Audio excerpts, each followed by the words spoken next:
Chapter 6. When Kaye awoke, daylight had come. The fog still hung like a curtain over the world. She shivered violently in a chilled, drowsy daze, uncertain of where she was or how she had got here. She became aware of Marsha's arm flung over her. The blonde woman still slept.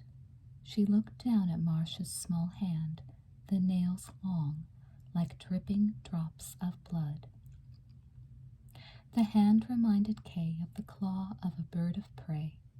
She shivered again from a different kind of chill. Her eyes moved to Marsha's face. There was a small, contented smile on her reddened mouth.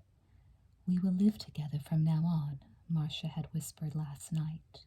"We'll work out a way." Now it all began to come back to Kaye. The loveliness seemed all gone from the new, exciting experience from which the night had blotted out the sordid, unhealthy side. This was day. Kaye was herself again, the wife of a Los Angeles real estate man who was given to raging fits of jealousy. But when he got over his jealous outburst, he was always nicer to her than before. He was like a remorseful, humble little boy, ready to beg forgiveness. He would bring her some lovely, expensive gift, a bracelet or a fur jacket which she did not want. But sometimes she could take them back to the store and exchange them for the purchase money which she did want. It would work out that way this time, just as it always had. She did not like to sleep with Doug, and she never would, but she was not ready to divorce him either. And what on earth had come over her last night? She kept staring at her sleeping blonde companion. Maybe, Kaye thought, she hypnotized me. It seemed so right in the dark, but now it seemed as if she had embraced a horror. If Doug were to find out, if her mother were to find out, if anyone in the world were to find out. "Dearest," Marsha had whispered, "we'll spend the rest of our lives together. I'll teach you about the glory and splendor of a love which no man could ever give you. I'll never let you go." Kaye lay perfectly still, afraid that any movement might waken Marsha.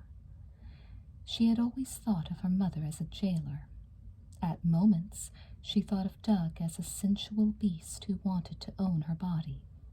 Marsha would be both, and would take possession of her soul as well, until finally both of them went down to destruction.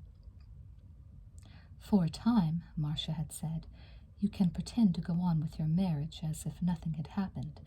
That will give us an opportunity to make our plans. But we must be together. I can be your house guest for the summer. Surely your husband would not object to your having a guest and companion."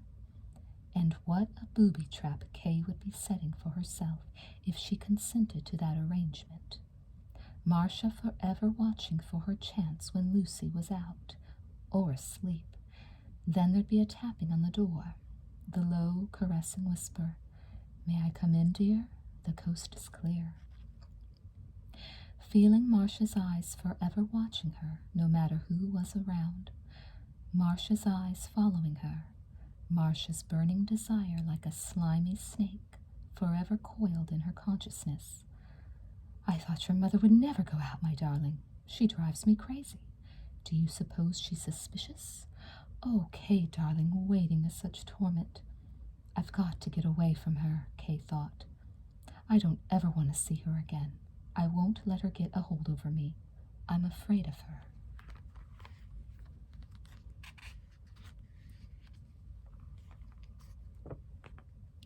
Moving carefully, Kaye wriggled out from under Marsha's embracing arm.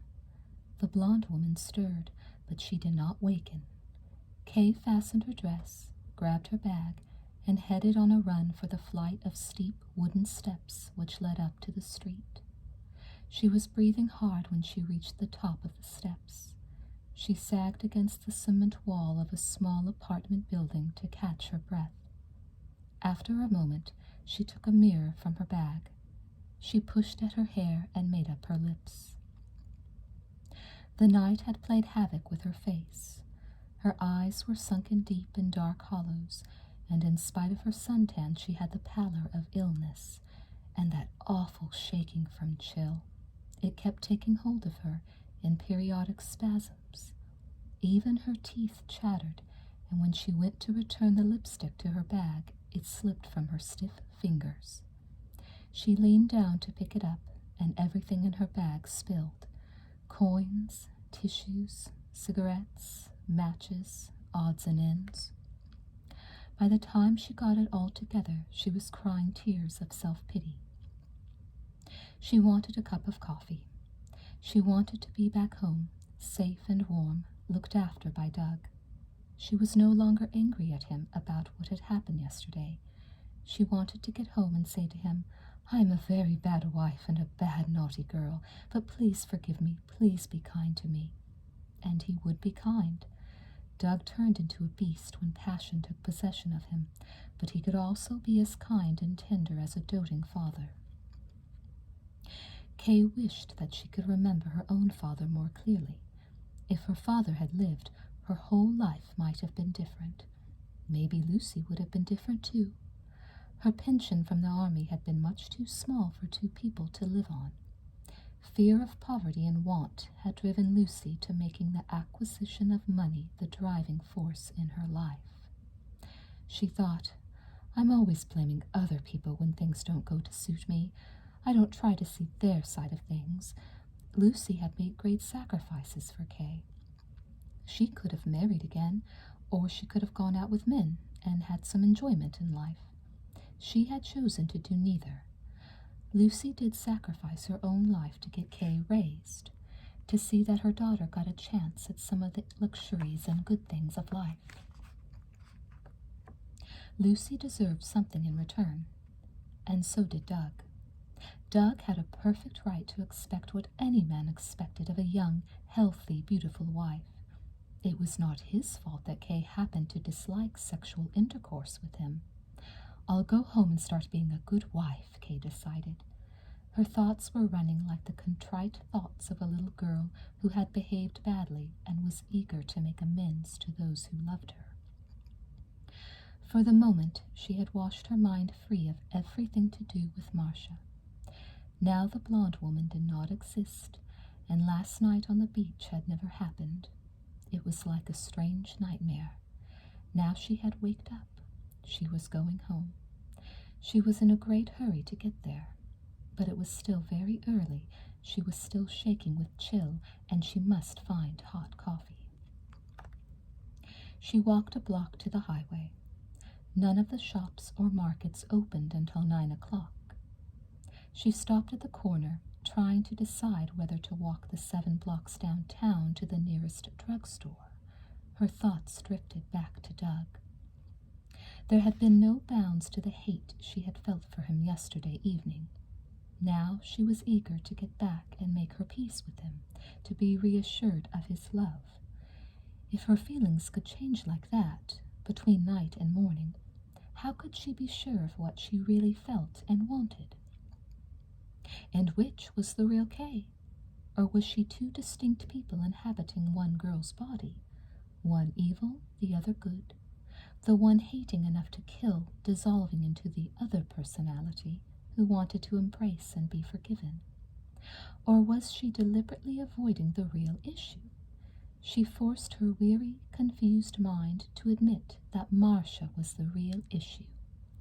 You wanted to return to your husband simply to prove that you were normal. Even though it again would be unbearable and offensive, you had to forget that craving for something sordid and shameful.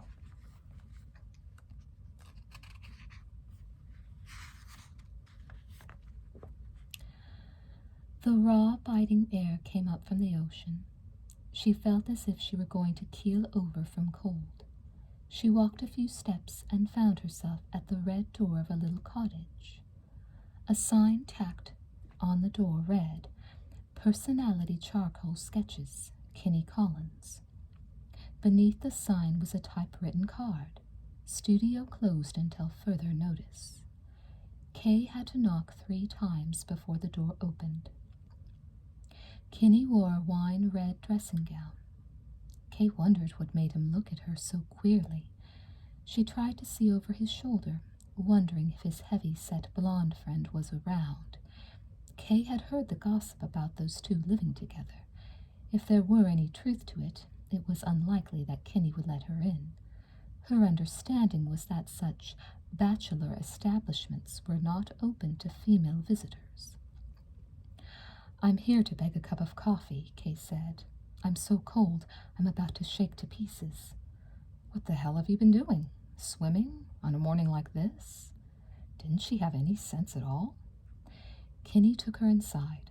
After he got the fire going in the open fireplace, he tossed a big pillow in front of it and told her to sit down and warm up. He left the room to return in a few minutes with a pot of coffee and cups. He was about as friendly as an antisocial cat. He walked about, making up the studio couch, disposing of cigarette butts and beer bottles. He said nothing, not even when he poured coffee for himself and carried it back to the couch. He had scarcely looked at her after his first searching, somehow apprehensive glance. "You don't have to be scared of me," Kaye mustered a small laugh. "I wasn't planning to steal your virtue." "More coffee?" Kinney said. "Cigarette?" He lit one and offered it to her. Kaye said, "No, thanks, but I wonder if I might use that couch for a few minutes?" Without waiting for his permission, she ran across the room and threw herself on it. "It's all yours, sister," Kinney said, getting up. He walked to the window, parted the drapes, and stared at the heavy fog. His first impression, when he had opened the door and recognized Kaye, was that she was drunk. Then he decided that all that shivering was an act.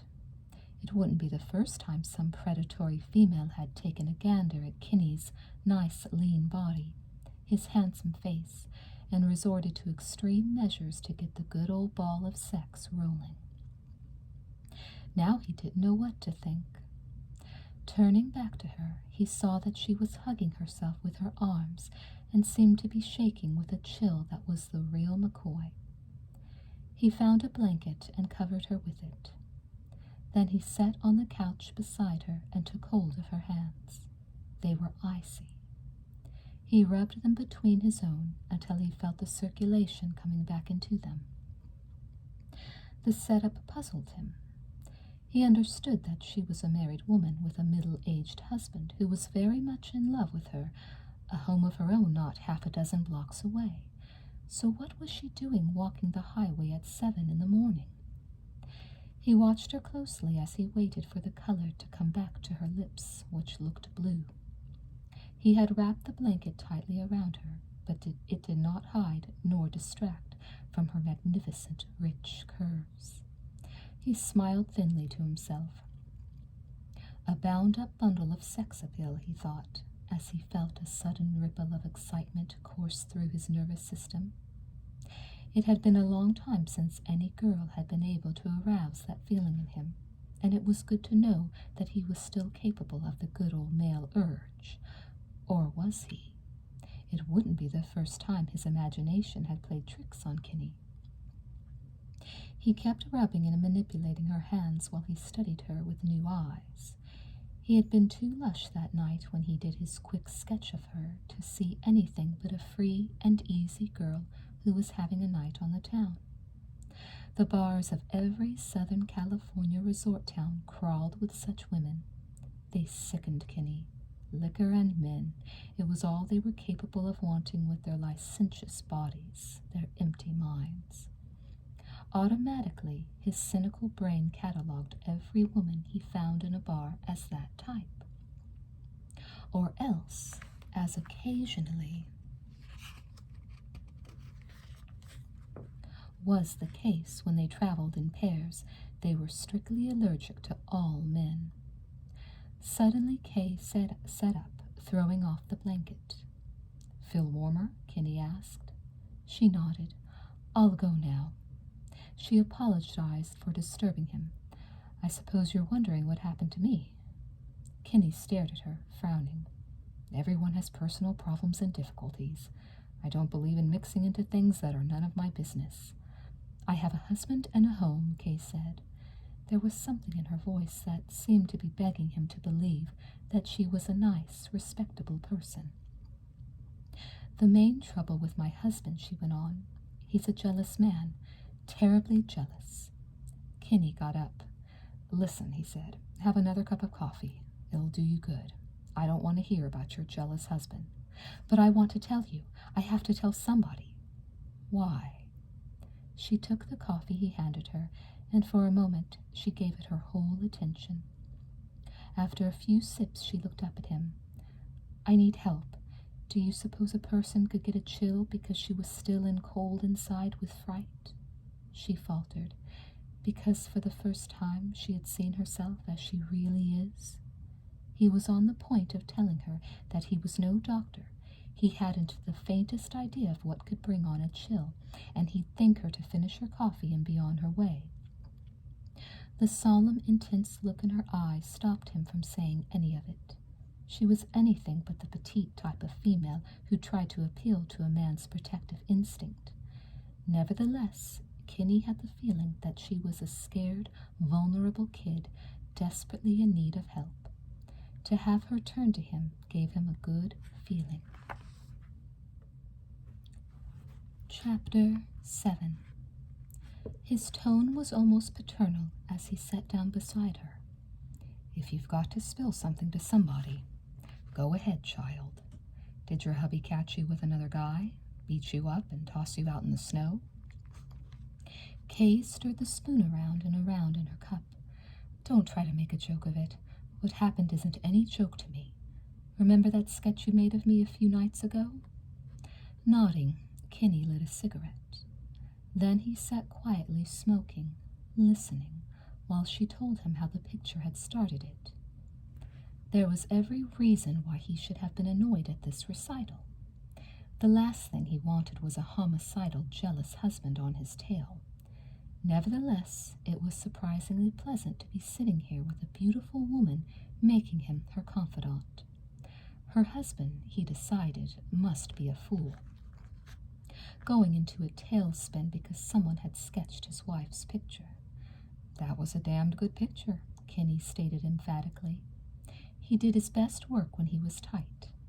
Knowing that, he would keep drinking and drinking, on the theory that if 5 shots improved his touch, 10 drinks would make the result twice as good. So he would keep on until he keeled over. He supposed that was one of the reasons he had never accomplished very much with his art. The picture was only the beginning, Kaye said. Would you mind giving me a cigarette now, please? Well, what's the rest of the story? He bent his head toward her, saw her bite her lips as if she were having difficulty telling something. Look, kid, he said, you sure you want to go on with this? Remember, you don't really know me, nor I you. Sometimes it's a mistake to spill your guts to a stranger. Later on you may wish you hadn't. She nodded, studying her cigarette tip. I know, but sometimes you can talk to a stranger about something you wouldn't dare tell a friend, and I need help, terribly. He smiled, patting her hand tenderly. Well, okay, try to get it out. It isn't easy. I'm so ashamed. My husband and I, had this row. Then he followed me to the Green Bay. He was absolutely violent. I was afraid to go home last night, so I didn't. I spent the night with a woman.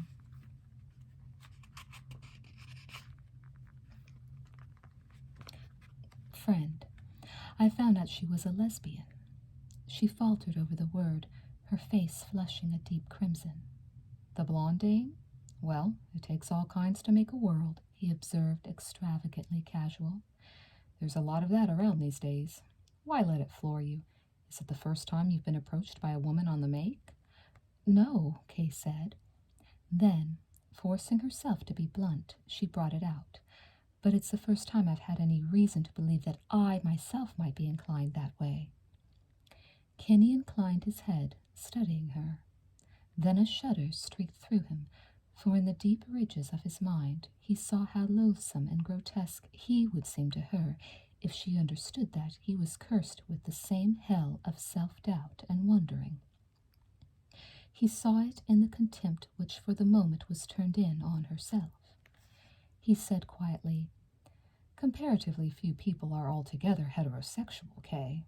They simply deny any deep, secret tendency toward homosexuality because they've been taught that it's a shameful thing. But most of us have a streak of it. Nature put it there, and what the hell can you do about that?"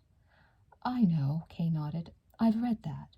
But when you come up against it in yourself, you get scared, especially—" She faltered, unable to go on until Kinney prodded her.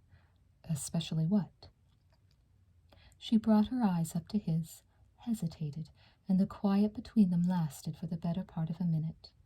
Finally she told him, as if it took all of her courage to bring out the words, "Especially when you've never been able to enjoy normal love with a man." Kinney did not know what to say to that. His mind went dizzy. He got up and walked back to the window, and understanding the sudden fever of excitement which poured through him. But when he turned and walked back to her, there was determination in his stride, and it was in his eyes as he leaned over her, putting his hands on her shoulders. "You think you may be a lesbian? Is that it?" "I'm afraid to think." "How many attachments have you had with men? With the exception of your husband, of course." The "of course" seemed to imply that husbands quite naturally didn't count, especially middle-aged husbands. Kaye shook her head. "None." "None?" His arched brow, his skeptical smile, both contrived to call her, politely, a liar. After all, she was a richly curved, lush beauty, a little too richly curved, perhaps, for the males who preferred their lovelies pencil slim. On the other hand, there were still a good, healthy collection of males on the loose who did not so prefer.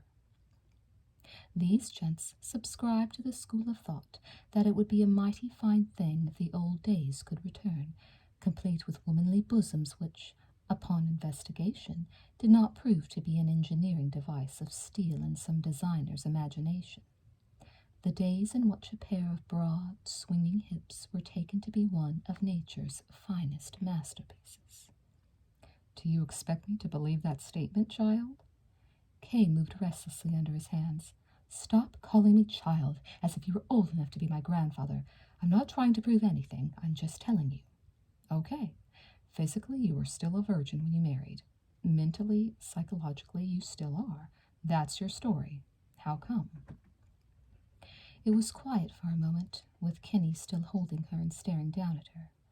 She stared back up into his eyes, then, taking her gaze away to stare beyond him.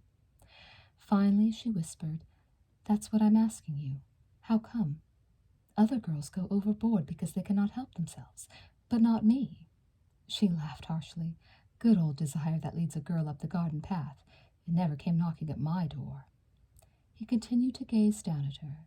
He heard her saying angrily, "What a fool I am to be telling you all this. There isn't anything you can do." "Don't be too sure."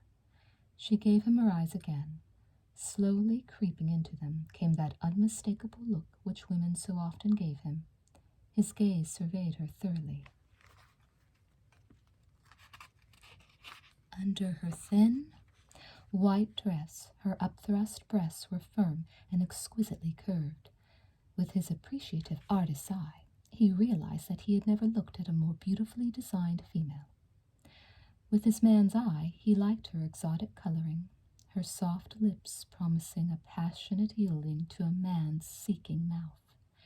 He tried to imagine crushing that fine body in his arms, pressing it to him, and the thought gave him pleasure. I could arouse her to normal passion. She's a man's woman, he thought. This thing which he feared was not true. There must be some psychological block which prevented her giving herself to normal love. He wished that he could help her, but did he really want to? Did he dare? Dare the lost try to lead the lost? He sat down beside her. He took her wrists, pinning them back against her shoulders. She kept whispering, "I am as I am, and no one can help." He kept thinking, She's beautiful. It had been such a long time since he had really wanted a woman. Did he want her? He thought that maybe he did. He stared around the narrow confines of the small room, which led to a still smaller room, and for a moment the cottage took on the aspects of a jail cell. He thought of taking her away with him for a week. We're both twisted, he thought, both haunted by ghosts from our past that we are unable to recognize. Together, we might conquer the ghosts. Together, we might become two fine, normal people and be very much in love. The very thought filled him with a strange, deep happiness. But he was afraid, for it would be an experiment. And if the experiment failed? "Did you like what happened with this dame?" he asked harshly. She turned her eyes helplessly up to his. "Yes. No. I don't know. There was something in me which hated it. There was something else that liked it. The age-old struggle in man, Kaye, between good and evil." There was tragedy in his eyes, a tender pity in his hands touching her face. It takes so many forms. Suddenly the door opened, and Andy came in. "This woman," Andy said. "What is she doing here?" His eyes, turned to Kaye, were pinpoints of hate. His finger pointed as if to indicate something abhorrent. Kaye stared back at him, recognizing an enemy. A look of deep, mutual distrust passed between them. The look of hatred left the blond man's face as his gaze returned to his friend. "First you beat me up," he observed sorrowfully, touching his bruised, battered face, which was swollen to balloon size. "Now this." Kinney had left the couch, was moving nervously around the small room. "I'm sorry about last night, pal," he mumbled. Kaye sat up. "I'd better go." Andy's voice snapped at her. "You never should have come." He turned back to Kinney. "You knew she was coming. That is why you wanted me to get out." He laughed, walked to the fireplace to spit. "My friend cannot control the age-old weakness of Adam in his blood. He finds a common tramp more congenial than the dear, loyal friend who loves him as a brother." Kinney had walked to the fireplace. He stood, his head leaning against the brick mantel above it. His eyes were closed. He muttered, "Oh, damn you, cut it out." "My 26 adhesions," Andy proclaimed, taking a step closer to Kinney. "You understand my poor, delicate stomach. You know how I suffer when I am upset, yet you kick me out to bring in this tramp." "I'm not a tramp," Kaye said quietly, "and Kinney did not bring me in." She got up and walked to the door. There she paused, her tone suddenly edged with biting sarcasm. "I beg of both of you, do not have a lover's quarrel on my account." Then she grew silent. Waiting for what? Oh, she knew what she was waiting for. It seemed the most important thing on this earth for Kinney to look at her, to say something, make some gesture, to let her know that during those few moments of intimacy he had found something which he did not wish to let go. He did not look up. He said nothing. The blond man said, "Get out. Can't you see you aren't wanted around here?" He snatched up an iron poker, came toward her. He held the poker high, threatening her. "Well," he said, "what are you waiting for?" Kaye laughed in his face. "You won't hit me," she said. "You're too scared of me. You're terrified of all women. You slimy, sneaking half-man, you." And to Kinney her eyes said in sneering bitterness, "You too." In a rage, Andy brought down the poker and slashed at the empty air. Too swift for him, Kaye ducked in from under the intended blow. She saw Kinney moving upon Andy from behind. In a fleeting second she thought sorrowfully, "I'll never know now what it's like to be held in his arms. I'll never know if the dream might have turned into something lovely and real that I've been hunting for all my life." She wondered if, like herself, Kinney had been hunting it too. "Don't fight with your friend over me, Kinney," she said dully, and wondered where the sob in her throat came from. She also wondered where her next words came from and why she was driven to say them. "A guy and his girl, you and me. I wonder what it would have been like, Kinney."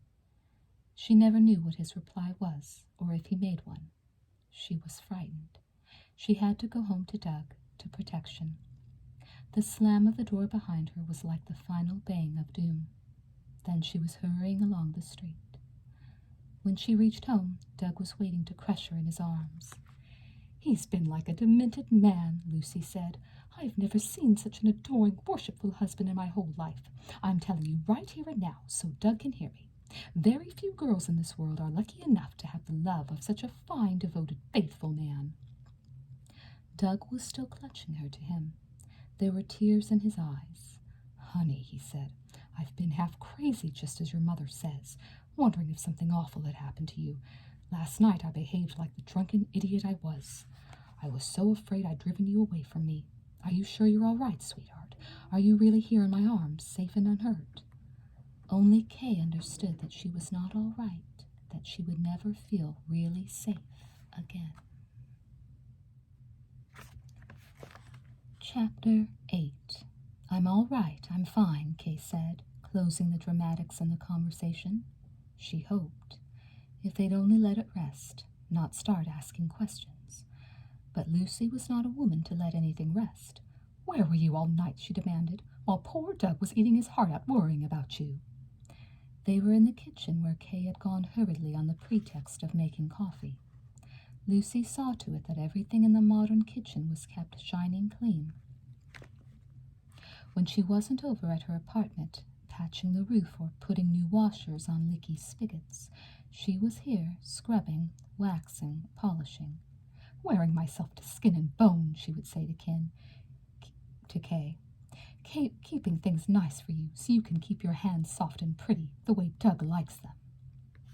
Kaye saw this subterfuge for what it was. Simply one of Lucy's methods of making herself essential. If Kaye picked up a broom or a floor mop, Lucy would snatch it away from her. And once when Kaye, in a burst of pent-up energy, took down the ruffled cottage curtains from the kitchen windows to launder them, Lucy chattered, "I'm here to do the menial work, Kaye. You rest yourself. Go down on the beach for a sunbath. Go for a swim. Go for a horseback ride. When Doug comes, he wants to find his wife rested and fresh and pretty. I'll do the dirty work. That's what I'm here for." A servant's work. Lucy insisted on having it that way. Good servants were hard to come by, and mothers who sat around taking it easy could be kicked out at a moment's notice. Lucy did not want to get kicked out. "I'll make your coffee," she said, and went to take the can of coffee out of Kaye's hand. Suddenly resentful, Kaye snapped.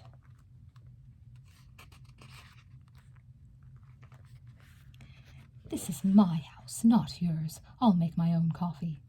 "Your mother means well," Doug reprimanded gently.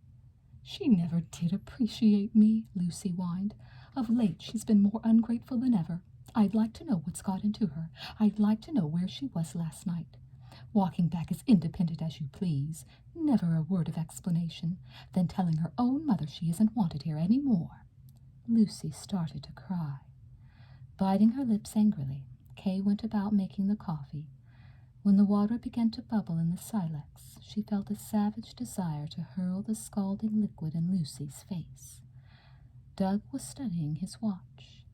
He had an 11 o'clock appointment in Los Angeles. It was time for him to get started.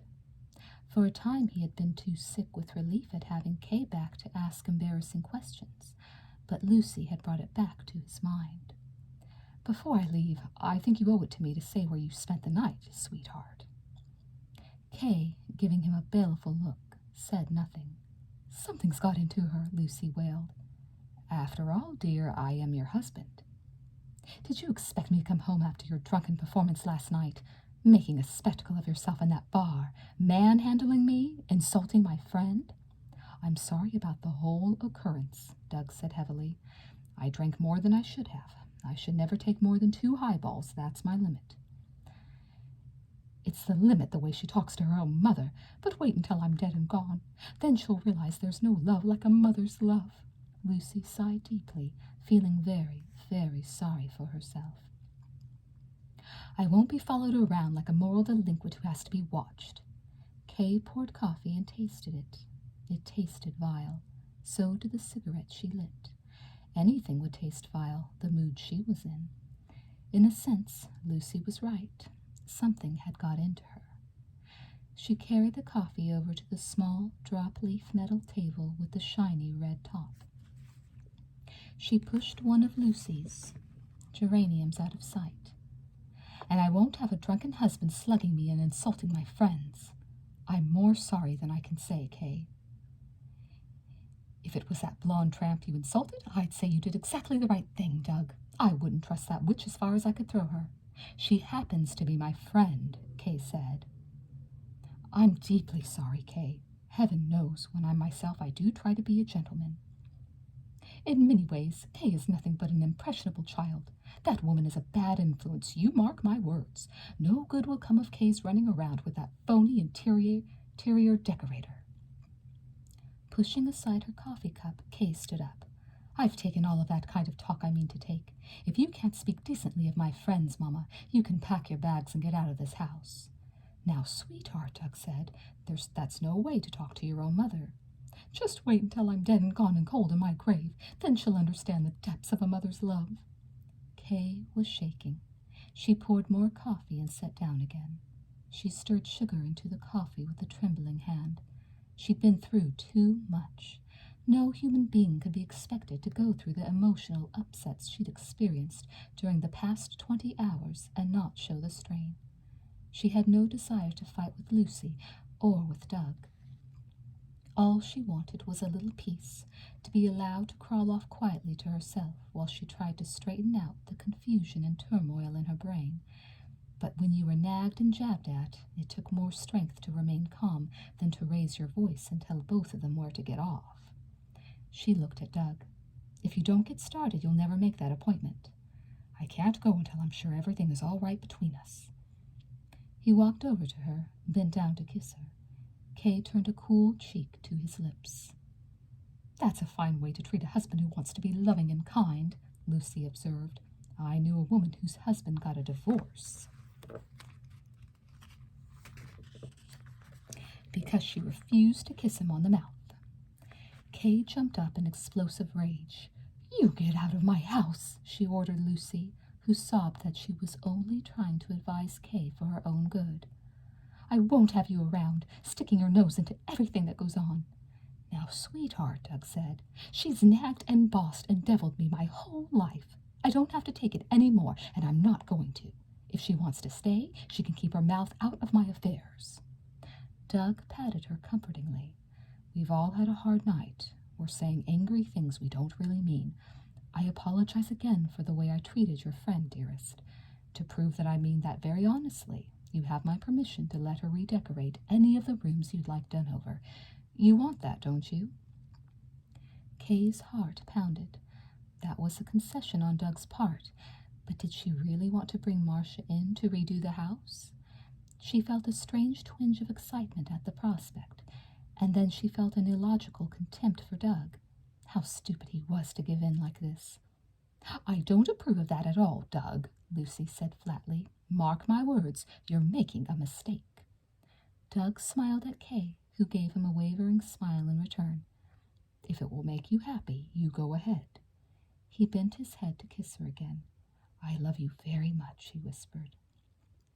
This time, Kaye gave him her lips. I'll try to get down over the weekend, Doug promised. Then he left, and Kaye went to the phone to call Marsha.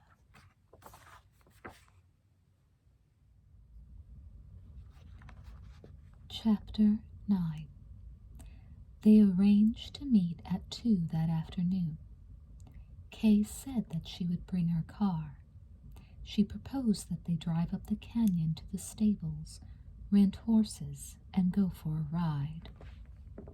Marsha agreed, but she sounded cool, aloof. Are you angry at me, Marsha? Kaye inquired. Her voice was lovingly tender, in spite of the fact that she had intended to keep it icy with formality. She'd wanted it to convey the warning. I'm willing to be friends with you on one condition. No more funny business. You keep your distance, I'll keep mine. I wouldn't say that I'm angry. Exactly. Offended? The worry deepened in Kaye's voice.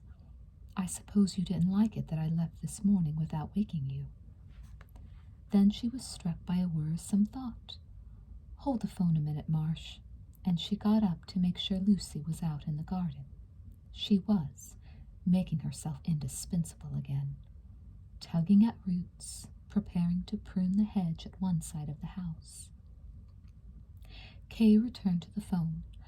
I woke up terribly cold, Marsh. Had to rush for coffee before I had a chill. I didn't see any reason to wake you, but I didn't want you to imagine I went off sore. Unconsciously, the words came gentle, apologetic. Marsha's amused laugh tinkled lightly over the wire. What a serious-minded, unsophisticated child you are, Kaye, dear. I should hate to be the man who made a pass at you. No doubt you take it as a promise to leave his wife in the morning and start for Reno. Incidentally, my current boyfriend is driving down from Hollywood this evening. Actually, I should spend the afternoon getting prettied up for him. Oh, that's all right, Kaye replied coldly. If you don't want to go riding, it's okay by me. It was a small matter to give her such a heavy feeling of disappointment. By the way, Doug said I could let you redecorate our living room, but you sound so standoffish. Maybe you'd prefer that I forget the whole thing. Maybe you don't want to be friends anymore. What I want, Marsha replied snappishly, is for you to be a friend and not spout lies at me. I happened to see you coming out of Kenny Collins's house. I'm a sound sleeper, and for all I know, you may have left the beach in the middle of the night to go to him. I didn't, Kaye swore. It was getting on toward late afternoon. After following the sketchy bridle path over a succession of small hills.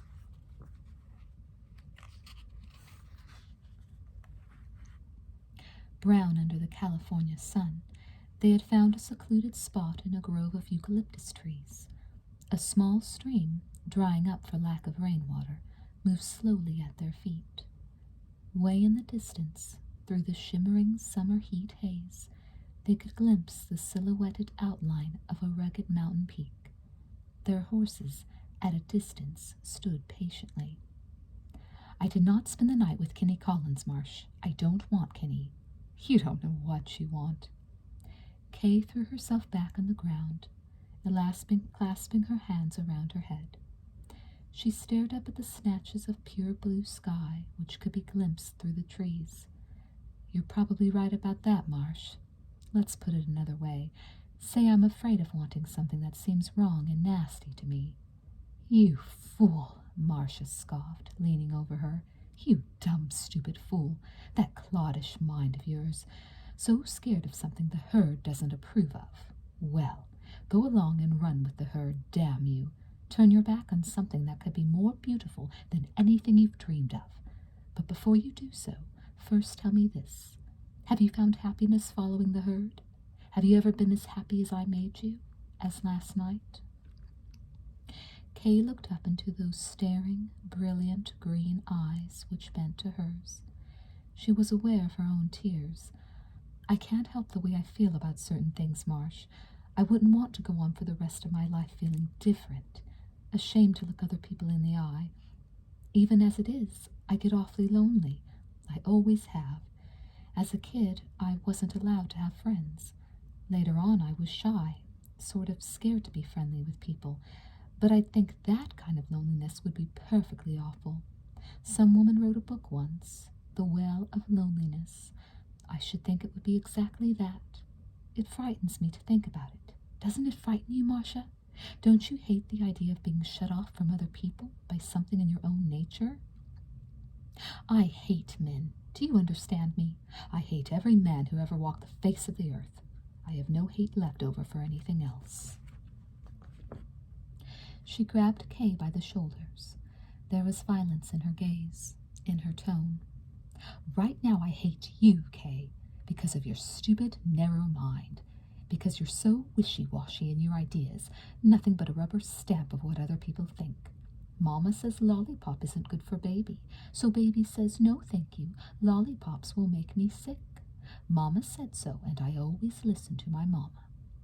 She shook Kaye fiercely, her fingers clawing talons.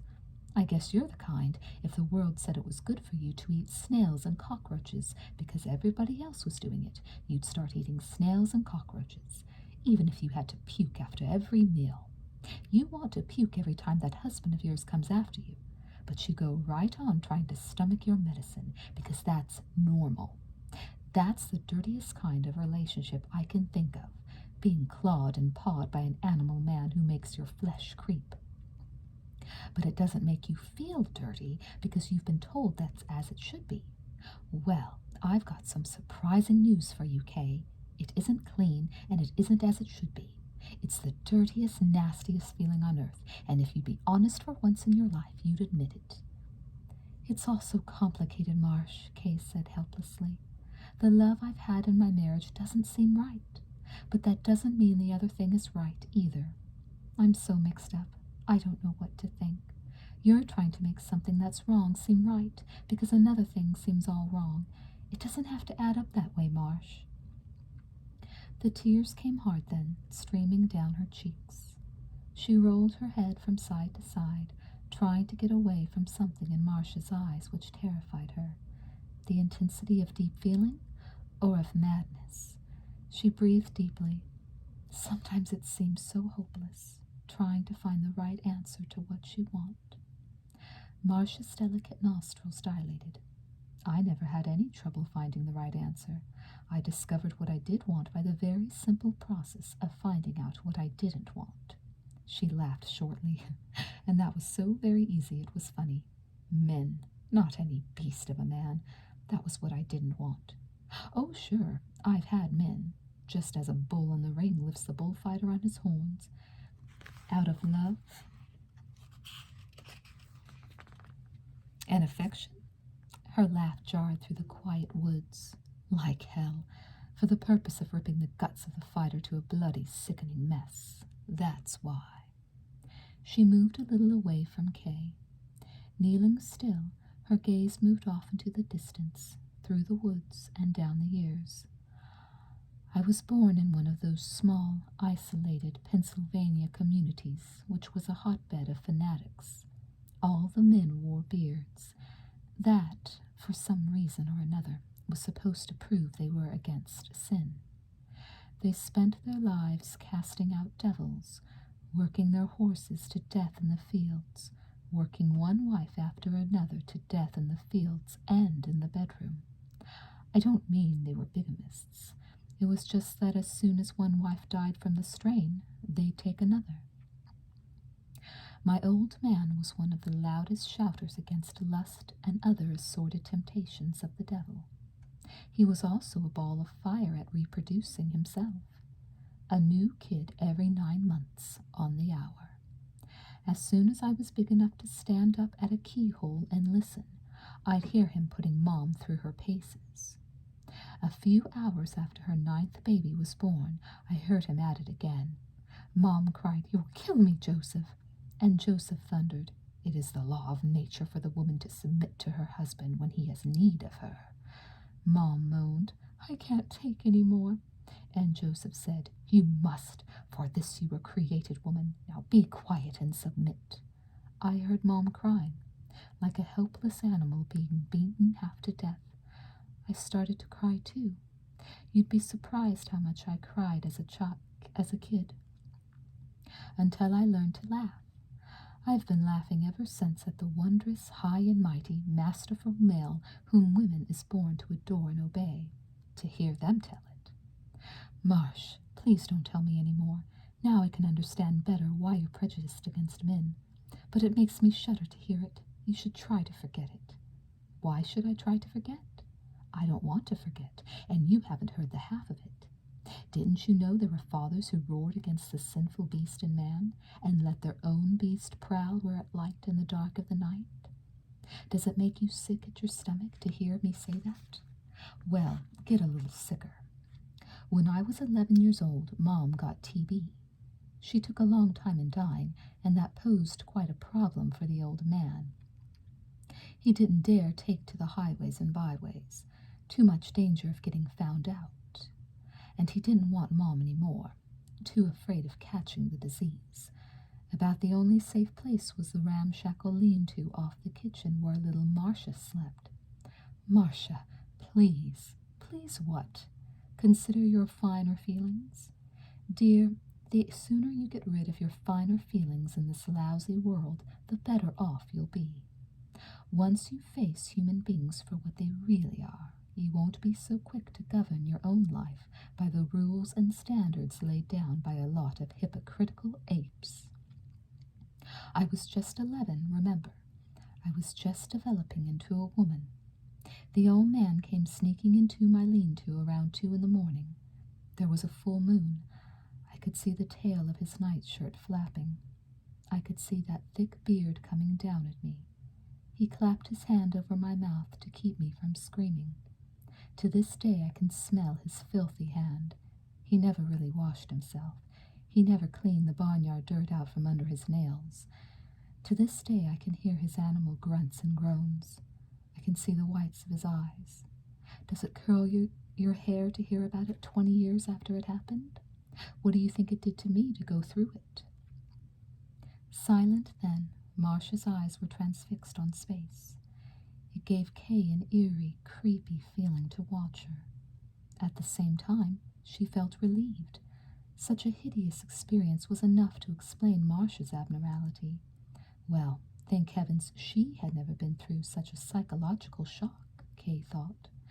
It was as if a doctor had assured her that she had never been exposed to the virus responsible for a virulent disease, and so she could rest easy. Then she stiffened. Something had happened when she was a little girl of 4 or 5. She had not thought of it in years.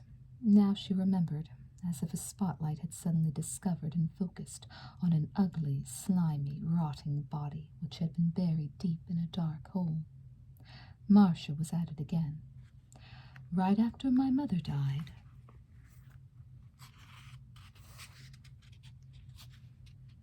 I ran away from home.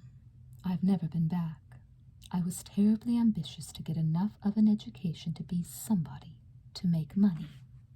So I used men to help me get what I wanted. And was that easy? And was it a pleasure? I worked out a very simple rule that never failed. I simply stuck to my rule no matter what I was after.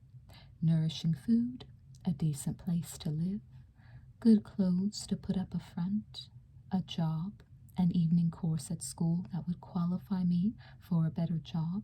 It was foolproof.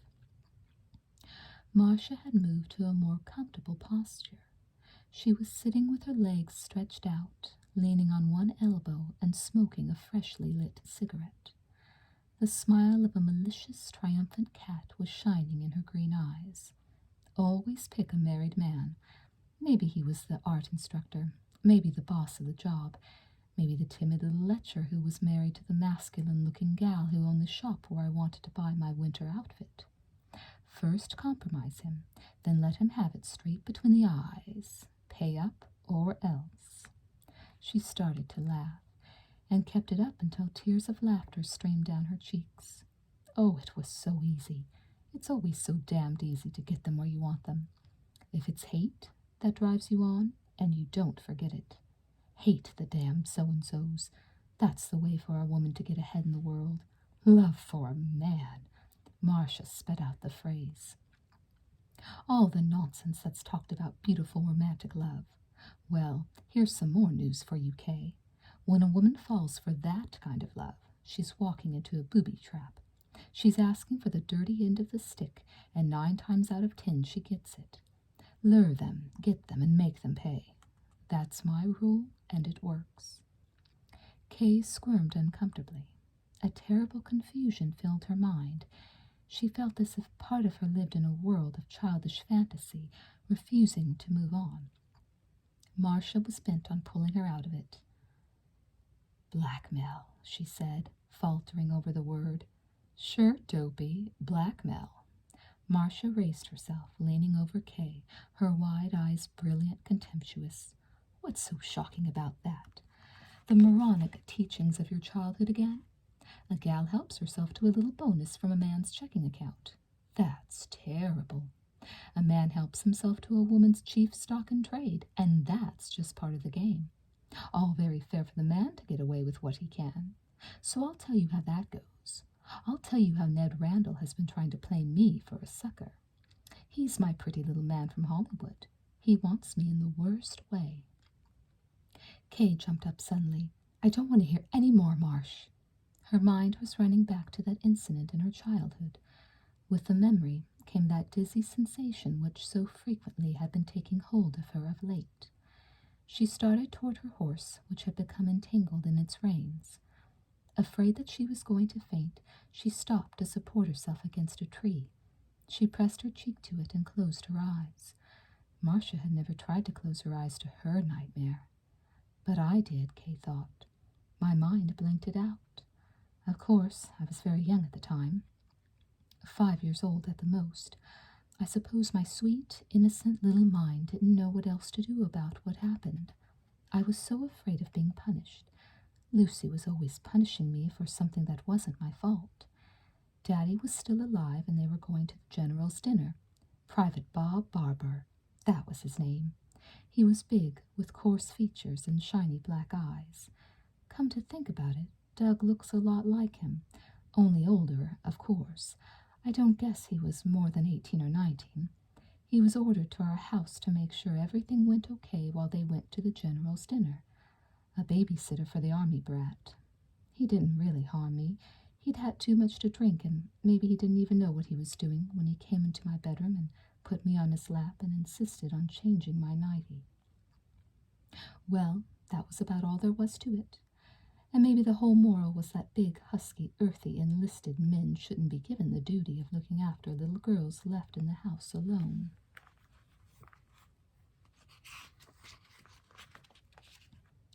Or was there an even more important psychological warning? That a terrifying experience of childhood should not be buried away in darkness for the grown woman to face and deal with many years later. The nausea rolled over her in waves. Marsha came hurrying over to her. Kaye, darling, she said, are you all right? Kaye looked up, rubbed her eyes, looked at Marsha again in new terror. Was she going blind? Or crazy? Or what? She could not see Marsha's face clearly, because superimposed on it, like a mask, was another face. The lively face of Undine Pringle, her beloved schoolgirl chum. The illusion lasted for seconds. Then it was gone, and there were the green cat eyes, the delicate flaring nostrils, the wide, sensuous mouth, all moving back into place to recreate Marsha's face, which had been there all the time. I'm scared, Marsh, Kaye whispered. From sheer weakness, she sank to the ground. Chapter 10. Marsha held Kaye gently, soothingly in her arms. She took her handkerchief and wiped the sweat from Kaye's forehead, from her lip above her quivering mouth. She got up to dip the handkerchief in the cool water of the stream that rippled lazily over pebbles. After she had cooled Kaye's face and throat with the dampened bit of linen, she took her back into her arms, rocking her as if she were a child. She said softly, Sometimes I run off at the mouth like a fool. I've got so used to facing the sordid realities of life. Because I've lost every illusion I ever had, I forget there are others who live by their illusions. I'm sorry if I shocked you, Kaye. Forgive? Kaye did, of course, and she knew that there was nothing to forgive, unless it was that Marsha had unearthed the ghost in her own past. Having finally recalled that terrifying experience of her babyhood, she knew that she could never again divorce it from her mind. The boogeyman was after me again, she would cry when Lucy came in to wake her out of a whimpering nightmare.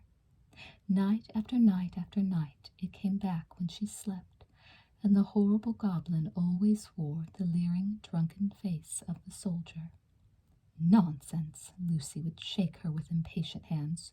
You're a silly, imaginative child, and I'm sick and tired of being waked up out of a sound sleep.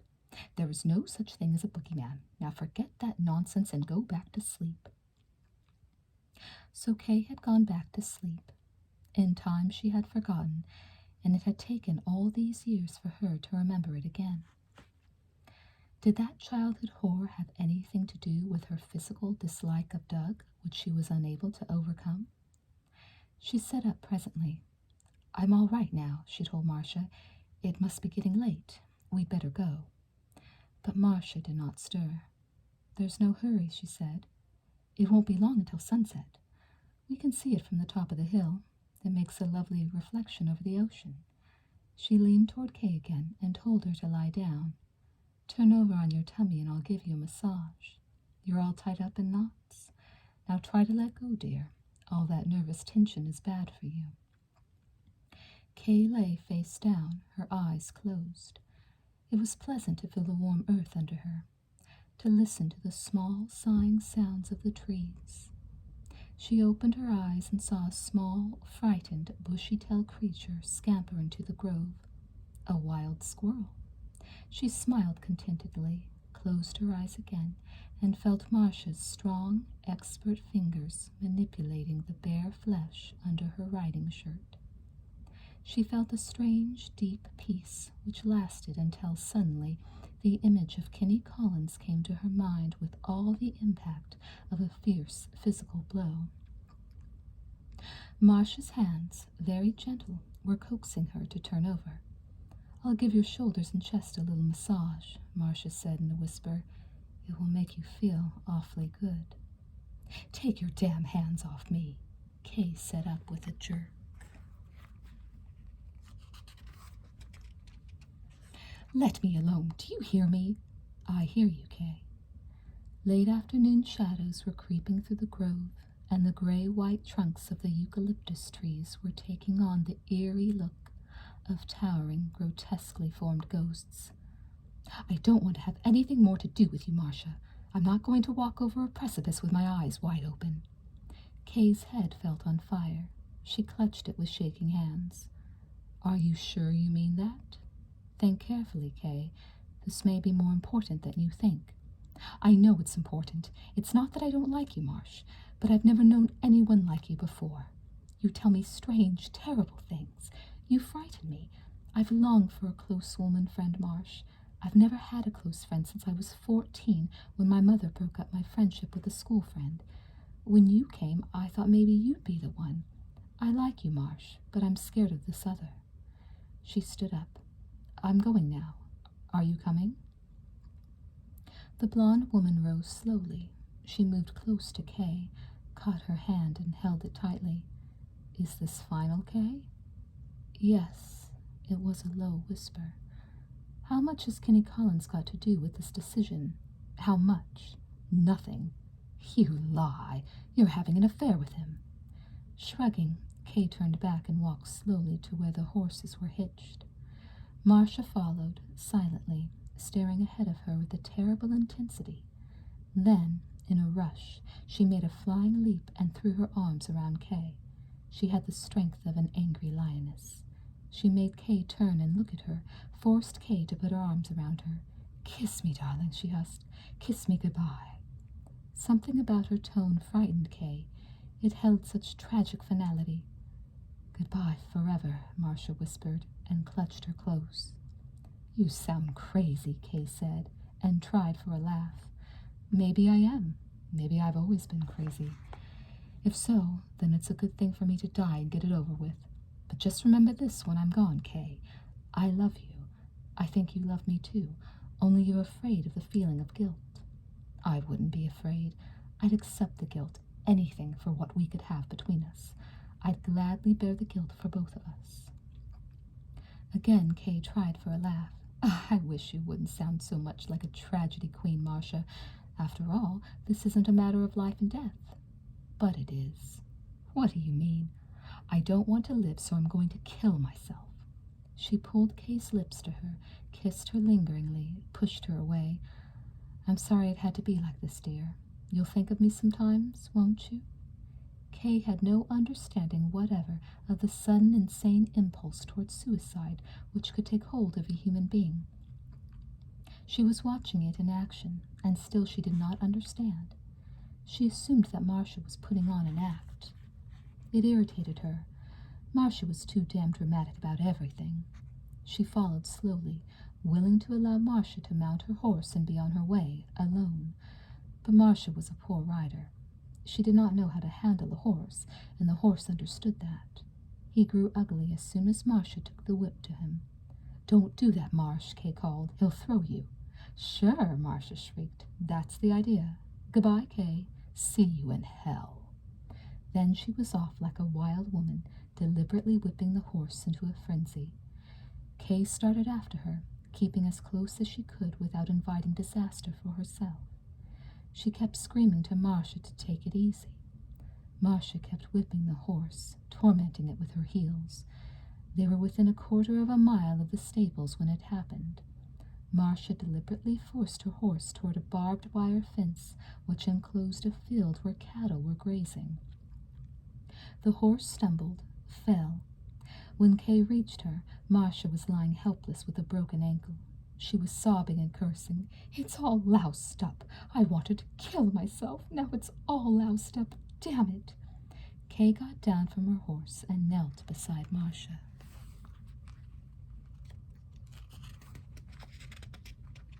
She would have to get help. Then she would have to take Marsha home and look after her. Someone had to. "Are you in pain?" she asked gently. When Marsha did not answer, but simply closed her eyes and turned her head away, Kaye said softly, "I didn't understand, Marsh. I guess I still don't. But I'm your friend. I won't desert you when you need me. Never." "Why don't you just leave me here to die?" Marsha said.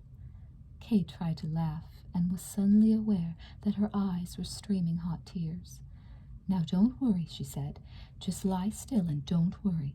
I'll be back with help in a few minutes. You can depend on me, Marsh."